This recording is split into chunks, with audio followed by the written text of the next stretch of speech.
Kindly subscribe the channel and hit the bell icon to get regular updates. Thank you. Hello students, online Hindi grammar class Shivam convent school में आपका स्वागत है। आज हम chapter 4 वाक्य नामक पाठ का अध्ययन करेंगे।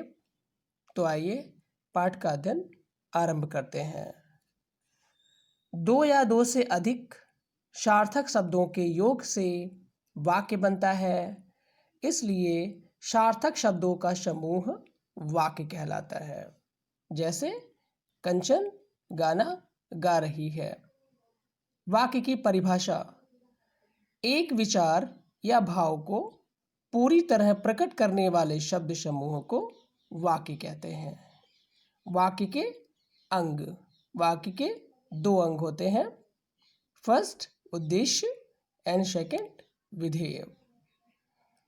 उद्देश्य जिसके बारे में अर्थात जिसके विषय में जो कुछ कहा जाता है, उस सूचित करने वाले शब्द को उद्देश्य कहते हैं। जैसे राज पढ़ता है, मोनिका स्कूल जा रही है। यहाँ राज, मोनिका और नेहा के विषय में कुछ कहा गया है, अतः इन वाक्यों में राज, मोनिका और नेहा उद्देश्य हैं। यह भी कह सकते हैं कि किसी वाक्य का कर्ता उस वाक्य का उद्देश्य कहलाता है, वही क्रिया के करने का कारण होता है। सेकंड विधेय: उद्देश्य के द्वारा किया गया कार्य विधेय कहलाता है। ऊपर के वाक्यों में राज के द्वारा पढ़ना, मोनिका के द्वारा स्कूल जाना और नेहा के द्वारा खेलना विधेय है।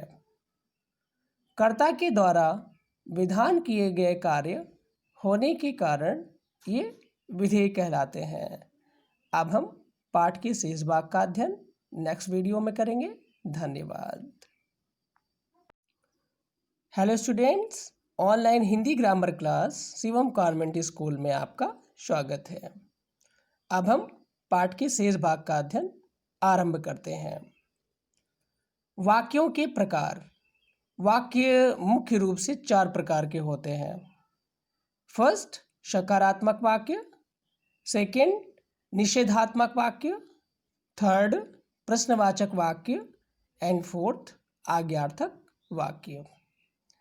साधारण या सकारात्मक वाक्य: ऐसे वाक्य जिनमें कोई बात सकारात्मक अथवा साधारण ढंग से कही गई हो, सकारात्मक वाक्य कहलाते हैं। जैसे राहुल स्कूल जाता है, वह खाना खाता है। निषेधात्मक वाक्य: ऐसे वाक्य जिनमें कोई नकारात्मक बात कही गई हो, नकारात्मक वाक्य कहलाते हैं। जैसे रोहन विद्यालय नहीं गया, कल अवकाश नहीं है।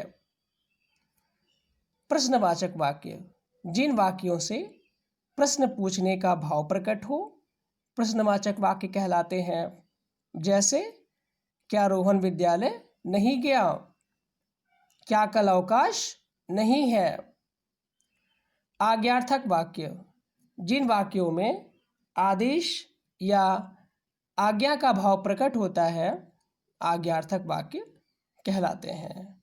जैसे मोहन यहाँ आओ, सोहन यह पुस्तक मुझे दो।